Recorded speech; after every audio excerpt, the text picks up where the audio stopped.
Hello tout le monde, j'espère que vous allez bien. Aujourd'hui, je vous retrouve dans une nouvelle vidéo dans laquelle je vais réaliser un autre défi. Donc le défi, ça sera de réaliser un look nude, plutôt passe-partout, donc sans trop de couleurs extravagantes, avec cette palette. Donc il s'agit de la palette Ultimate Desire, la Jawel Fixation, donc de chez Révolution. Donc il s'agit d'une petite palette comme ça de 9 fards. Pour commencer, je vais venir prendre ce petit beige et je vais le mettre sous mon arcade sourcilière. Il s'agit d'un beige qui convient à ma carnation. Donc pour les peaux plus claires, ça fera peut-être plus une couleur de transition, je sais pas, à voir. Mais sur la mienne, en tout cas, ça fait un fard très bien pour l'arcade sourcilière. Donc c'est très poudreux, vous voyez dans le pan, il y a beaucoup de poudre. Quand on rajoute de la couleur, la couleur s'intensifie, donc ça c'est plutôt pas mal. Donc comme je l'ai dit, ça pourra faire une très belle couleur sûrement de transition pour les peaux plus claires. Maintenant, je vais venir prendre ce beige un petit peu orangé, je vais venir le mettre en fard de transition. Donc pareil, toujours très poudreux. Donc après, les fards Révolution, j'en ai quelques et à chaque fois, ils sont très poudreux. Mais personnellement, ça me dérange pas. Après, à vous de voir si cela vous dérange. Donc c'est un fard qui se travaille bien. Pas de problème sur ça. Il s'estompe bien.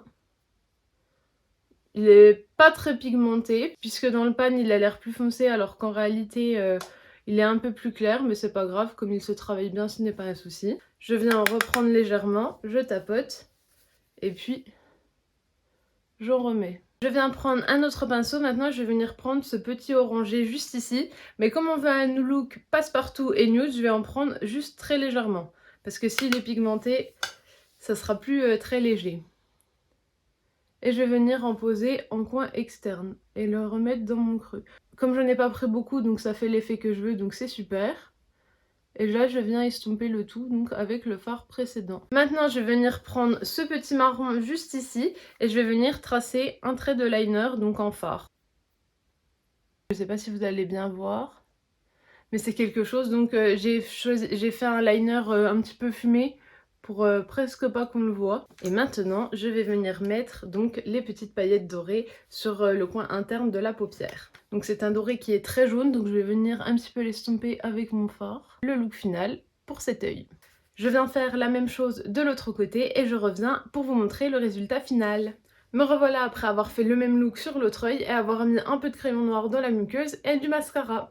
Donc au niveau du crayon, j'ai mis le crayon noir de chez KVD et au niveau du mascara, toujours le Lash Brag de chez Anastasia Beverly Hills. Mon avis sur cette palette, donc il s'agit d'une palette qui est très jolie, j'aime beaucoup l'harmonie avec les violets, les dorés, les orangés. Je pense faire une autre vidéo dans laquelle je reteste cette palette mais en faisant un look très coloré puisque j'aime aussi les looks qui sont très colorés.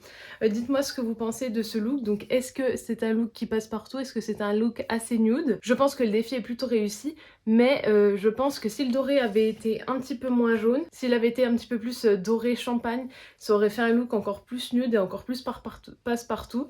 Donc je pense que le défi aurait été encore plus validé, mais là je pense que c'est déjà très bien.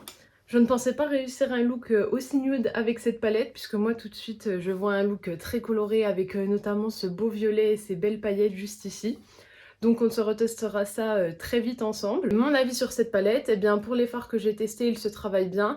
C'est pas une pigmentation qui est trop élevée. La pigmentation se travaille, donc plus on en met, plus c'est pigmenté. Donc ça c'est très bien. C'est une palette qui est petit prix, donc c'est super. Je vous mettrai le prix juste ici. Et c'est une très belle palette, donc il va pouvoir également m'accompagner quand je veux un look un petit peu plus passe-partout. Et puis pour un look plus chargé, eh bien j'en referai une autre vidéo. J'espère que la vidéo vous aura plu. Vous pouvez toujours la liker, la commenter, la partager et pensez à vous abonner parce que ça me fera toujours plaisir.